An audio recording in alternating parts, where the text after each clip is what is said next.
கண்ணா ரஹீம், இந்த விஷயத்தை வேறு யாரிடமும் கூறவில்லையே? இல்லை, நான் அந்த குமிழை எடுத்துக்கொண்டு என் அம்மா அவர்களின் அறையிலேயே நான் அதை மறந்து வைத்து விட்டேன்.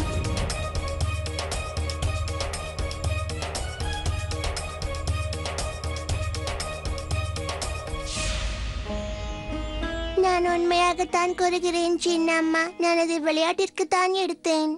ஆனால் அந்த குமிழ் ஷஹன்ஷாவிடம் சென்று விட்டது. அவர் என்னை அல்லவா திருடன் என்று நினைத்து விடுவார். என்னை சிறையில் அடைத்து விட மாட்டாரே. ரஹீம், பயப்படாதே, தைரியமாக இரு. உனக்கு தண்டனை எதுவும் கிடைக்காது. அதனால் இனிமேல் பயப்படுவதை விட்டுவிடு. நீ சென்று விளையாடு. மற்ற அனைத்தையும் உன் சித்தி பார்த்துக் கொள்வேன். தாங்கள் மிகவும் நல்லவர் சித்தி.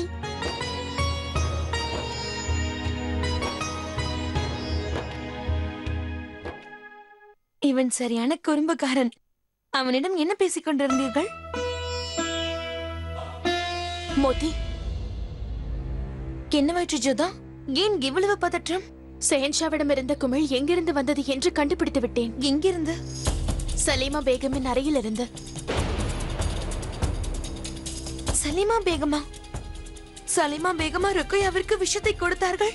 இல்லை மோதி, குமிழ் கிடைத்தது அவர் அறையில் இருந்துதான். ஆனால் விஷத்தை கலந்தது அவர் அல்ல.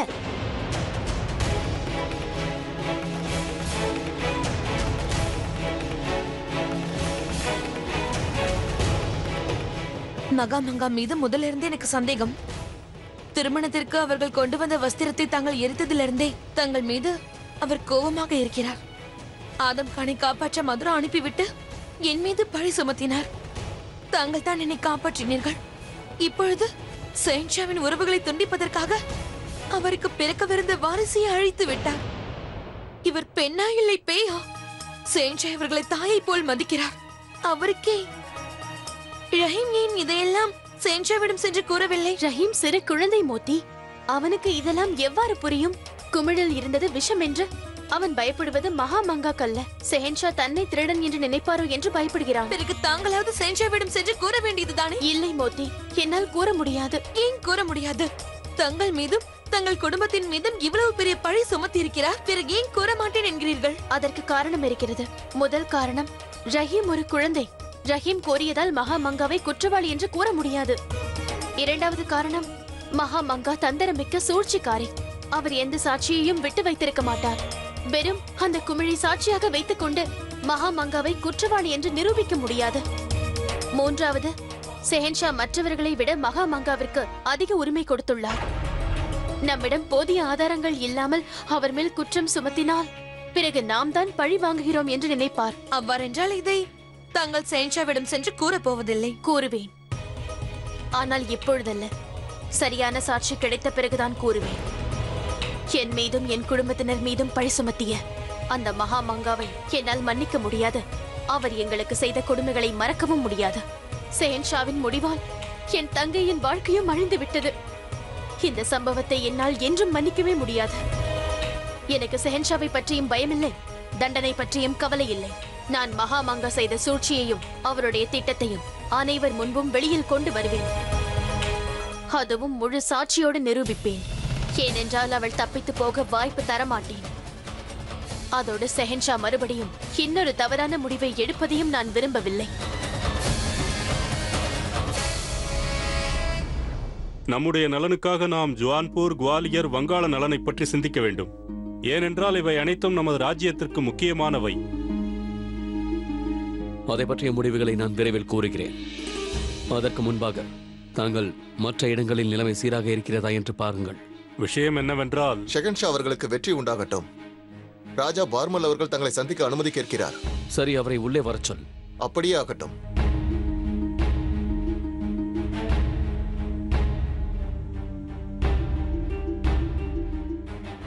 வாருங்கள் மகாராஜா, அமருங்கள்.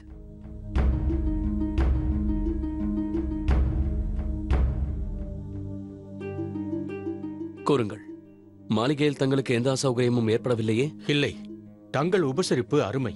ராஜா அவர்களே, தங்களிடம் நான் ஒன்று கேட்க வேண்டும்.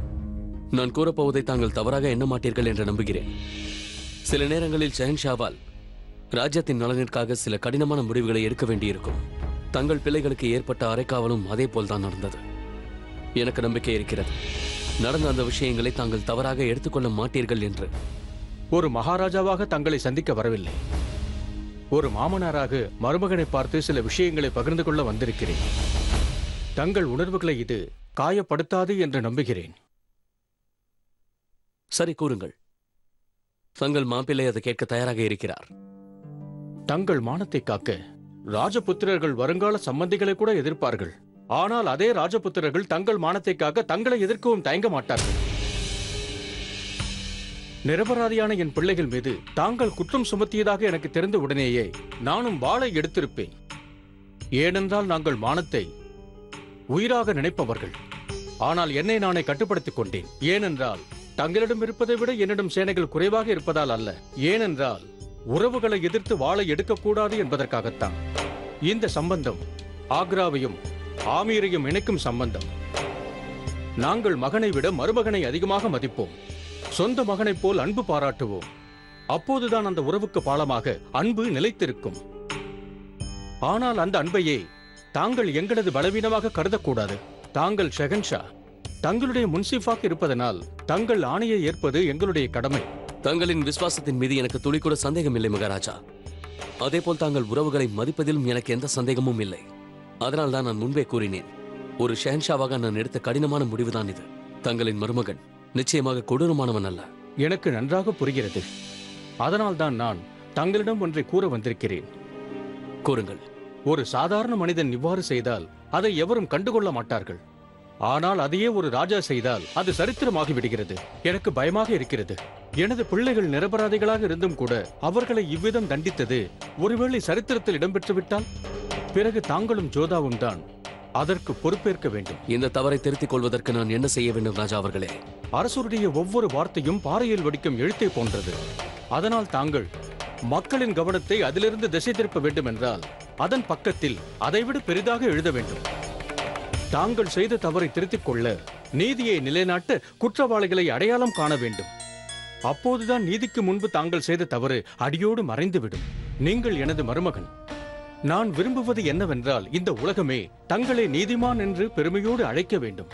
தங்களை விவேகமற்றவர் என்று கூறக்கூடாது. தங்களது அறிவுரைகளை நான் மனப்பூர்வமாக ஏற்றுக்கொள்கிறேன். நான் தங்களுக்கு வாக்களிக்கிறேன். இந்த வழக்கில் நான் குற்றவாளிகளை பிடித்தே தீருவேன். ஒரு விஷயம், நான் ஆமீருக்கு செல்ல வேண்டும். அதற்கு தங்கள் அனுமதி வேண்டும். சுஜான்பூரின் இளவரசர் ரத்தன் சிங்கின் மரண செய்தி ஆமீருக்கு செல்வதற்குள் நான் ஆமீருக்கு செல்ல வேண்டும் என்று நினைக்கிறேன். ஏனென்றால் அப்போதுதான் என்னால் என் மகள் சுகன்யாவிற்கும் மைனாவதிக்கும் புரிய வைக்க முடியும். எனக்கு புரிகிறது மகாராஜா அவர்களே. தாங்களும் தங்களின் 4 மகன்களும் இப்பொழுதே உங்கள் ஆமீருக்கு புறப்படலாம் மகாராஜா. இல்லை ஷெகன்ஷா, என்னுடைய பிள்ளைகள் இங்குதான் இருப்பார்கள். எங்கள் ஆமீரின் கௌரவத்திற்கு இழுக்கு ஏற்படுத்தியவர்களை நீங்கள் கண்டுபிடிக்கும் வரை அவர்கள் இங்குதான் இருப்பார்கள். எனக்கு விடை கொடுங்கள்.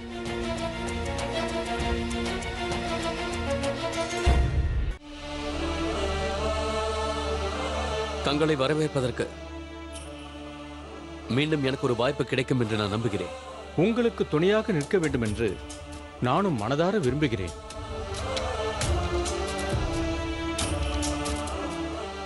சென்று வருகிறேன் மகாராணியாரே. தங்களின் பயணம் நல்லபடியாக அமைய ஹுதாவை வேண்டிக் கொள்கிறேன். ஹுதாவிற்கு நன்றியும் செலுத்துகிறேன். அவரால் எனக்கு முழு நம்பிக்கை ஏற்பட்டிருக்கிறது. ஏனென்றால் எனது மகள் ஜோதா தான் கலங்கமற்றவள் என்பதை நிரூபித்து விட்டாள். நான் தங்களுக்கு கடமைப்பட்டிருக்கிறேன். தர்பாரில் தாங்கள் ஜோதாவிற்கும் ராஜபுத்திரர்களின் கௌரவத்திற்கும் பங்கம் வராமல் பார்த்துக் கொண்டீர்கள். ஜோதாவை தங்களுடைய மகளாக கருதுகிறீர்கள். அதோடு அவளுக்கு ஆதரவாகவும் பேசுகிறீர்கள். தாங்கள் எனக்கு எடுத்துக்காட்டாக விளங்குகிறீர்கள். சத்திய வாக்கு என்னவென்றால் நானும் மகாராணி மைனாவதியும் ஆமீரில் நிம்மதியாக இருக்கிறோம். ஏனென்றால் இங்கு ஜோதாவுடன் தாங்கள் உள்ளீர்கள். ஜோதா இங்கு வேகமாக இருப்பதை நினைத்து பெருமைப்படுகிறேன். இது உங்கள் பெரிய மனதை. விடை கொடுங்கள்.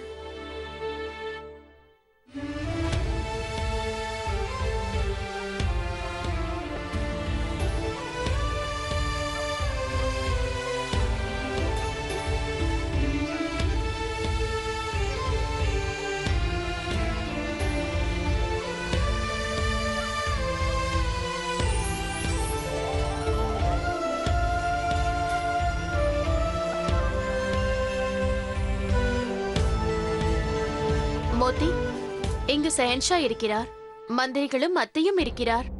ஆனால் மகாமங்காவை காணவில்லையே. நானும் கவனித்தேன். நீ ஒரு வேலை செய். மகாமங்காவிடம் சென்று கூறு, நான் அவரை சமையலறைக்கு அழைத்தேன் என்று.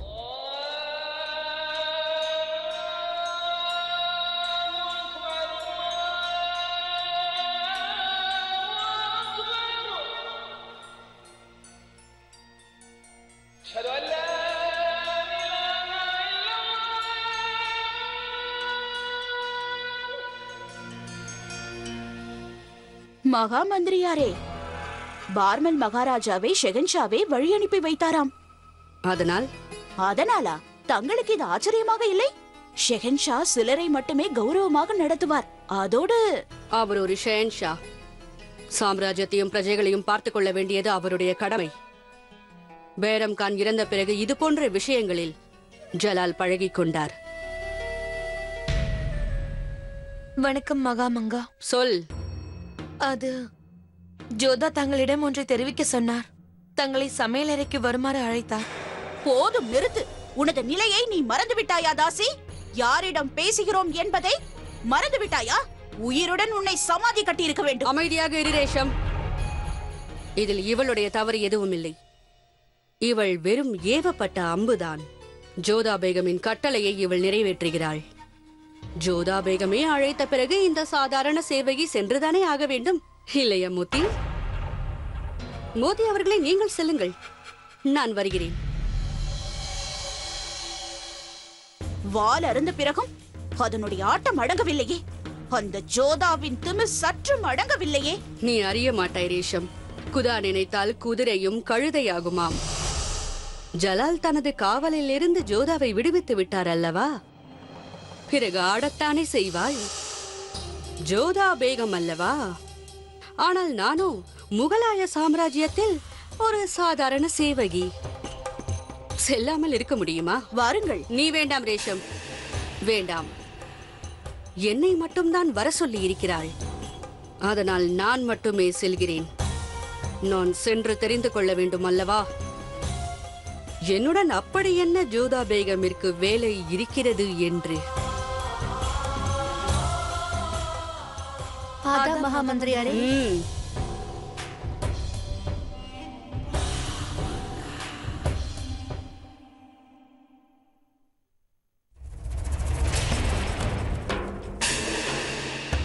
வணக்கம் மகாமங்கா.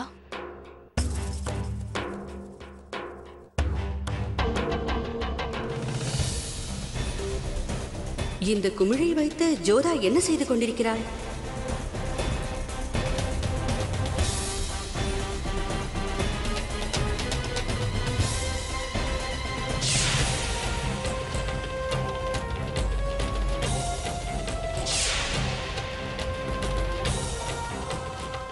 அல்லாஹ், என் மனதில் உள்ள ரகசியங்கள் அனைத்தையும் இவள் தெரிந்து கொண்டால் போல் உள்ளது.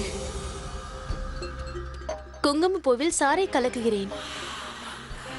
என்ன விஷயம் என்றால், என் தந்தை ஆமீருக்கு சென்று விட்டார். என் சகோதரர்கள் இங்குதான் இருக்கிறார்கள். குற்றமற்றவர்கள் என்று அறிவித்த பிறகும் கவலையோடு இருக்கிறார்கள். அவமானத்தால் அவதிக்குள்ளாகி சரியாக உண்ணுவதும் இல்லை. அவர்கள் முகம் களையிழந்து விட்டது. அதனால்தான் நான் அவர்களுக்காக இதை செய்து கொண்டிருக்கிறேன். இதெல்லாம் என்ன? இது குங்குமப்பூ. பிறகு இந்த குமிழில் அரளி விஷம் இருக்கிறது. மன்னித்து விடுங்கள், அந்த வார்த்தையை மாற்ற முடியவில்லை. எப்படியாவது வந்து விடுகிறது. இதில் தேன் மற்றும் ரோஜாவின் சாறு இருக்கிறது. எங்களது ஆமீரில் குங்குமப்பூவோடு இதைதான் கலப்பார்கள். ஆனால் ஆக்ராவிலோ விஷத்தை தான் கலப்பார்கள். சரிதானே? இந்த ஜோதா என்னிடமே விளையாடுகிறாளே. ஒருவேளை இவளுக்கு என் ரகசியங்கள் தெரிந்துவிட்டு. பேகம் ஜோதா, இதையெல்லாம் என்னிடம் காண்பிப்பதற்காகத்தான் என்னை அழைத்தீர்களா? ஆமாம், அதற்குத்தான். இப்படியெல்லாம் செய்வது இதுதான் எனக்கு முதல் தடவை. ஆனால் தங்களுக்கு அனுபவம் உள்ளது. அதனால் தான் சரியாக கலந்தேனா என்று தங்களிடம் கேட்க நினைத்தேன். ஆமீரிலிருந்து கொண்டு வரப்பட்ட குங்குமப்பூவில் விஷத்தை இவ்வாறுதானே கலந்தீர்கள்?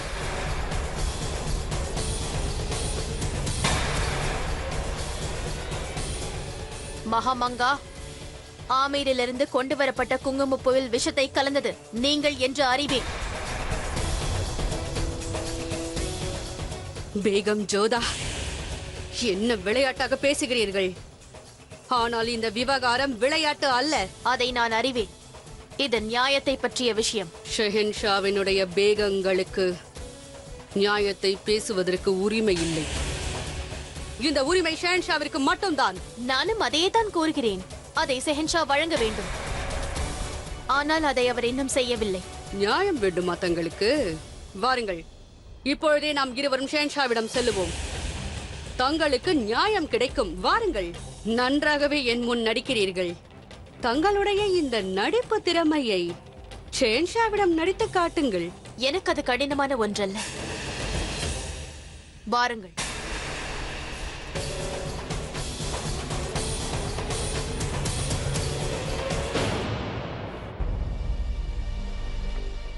ஷெஹன்ஷா, மகா மந்திரி மகா மங்கா அவர்களும் ஜோதா பேகமும் தங்களை சந்திக்க வந்து கொண்டிருக்கிறார்கள். உத்தரவு.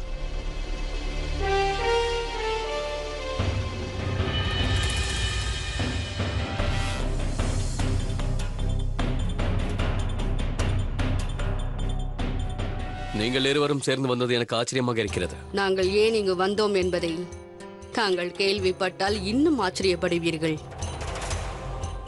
தாங்கள் தேடிய குற்றவாளி பிடிபட்டு விட்டார்.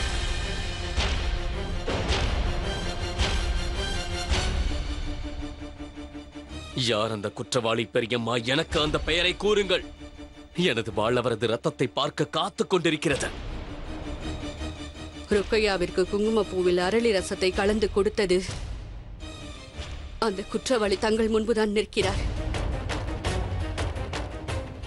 முகலாய சாம்ராஜ்யத்தின் சேவகி, உங்களை வளர்த்து ஆளாக்கிய உங்கள் பெரியம்மாதான் குற்றவாளி மகமாங்கா. நான் தான் உங்களுடைய வாரிசை கருவிலேயே அழித்தேன்.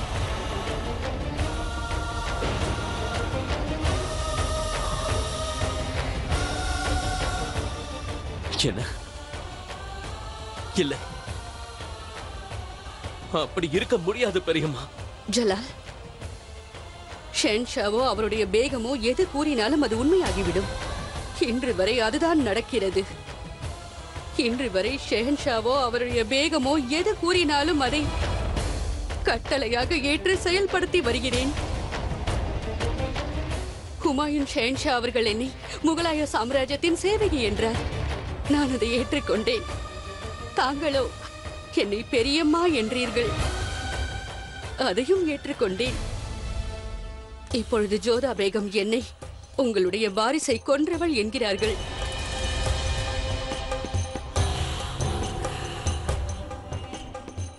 அதையும் ஏற்றுக்கொள்கிறேன் ஜலா. கொலைகாரன் என்றால் கத்தியால் குத்துபவன் மட்டுமல்ல ஜலால். எவனுடைய இயலாமையால் கொலை நடந்ததோ அவனையும் குற்றவாளி என்பார்கள். அன்று பொருளை சோதனையிடும் பொறுப்பு என்னிடம் ஒப்படைக்கப்பட்டது ஜலால். நான் சரிவர நிறைவேற்றவில்லை. அப்படி என்றால் நான் தானே குற்றவாளி? நான் இதற்கு முன்பு ஜோதா பேகமின் மீது குற்றம் சாட்டியிருக்கிறேன். இப்பொழுது அவர் முன்பாக குற்றத்தை செய்தது நான் தான் என்று ஒப்புக்கொள்கிறேன். நான் தவறு செய்து விட்டேன் ஜலால். இப்பொழுதே உங்கள் கையால் என்னை கொன்று குதாவிடம் அனுப்பிவிடுங்கள். நான் வாழ்வதற்கே தகுதி இல்லாதவள். என் மகனின் கையாலேயே மடிகிறேன். நான் எந்த வாரிசை கொன்றேன் என்றால், யாரை வாரிசாக நினைத்து வளர்த்தேனோ அவரின் வாரிசை கொன்று விட்டேன். யா அல்லாஹ், இதையெல்லாம் கேட்பதற்கு நான் இறந்தே போயிருக்கலாமே. ஜலால், இனியும் என்னால் பொறுக்க இயலாது. இத்தனை வருடங்களாக நான் இந்த ராஜ்யத்திற்கு எவ்வளவோ செய்திருக்கிறேன். அதற்காக எனக்கு கிடைத்த வெகுமதி இதுதானா ஜலால்? நான் இனி உயிரோடு இருக்க விரும்பவில்லை. இப்பொழுதே உங்கள் வாளால் என் தலையை வெட்ட விடுங்கள் ஷெஹன்ஷா, என் தலை விடுங்க. பெரியம்மா.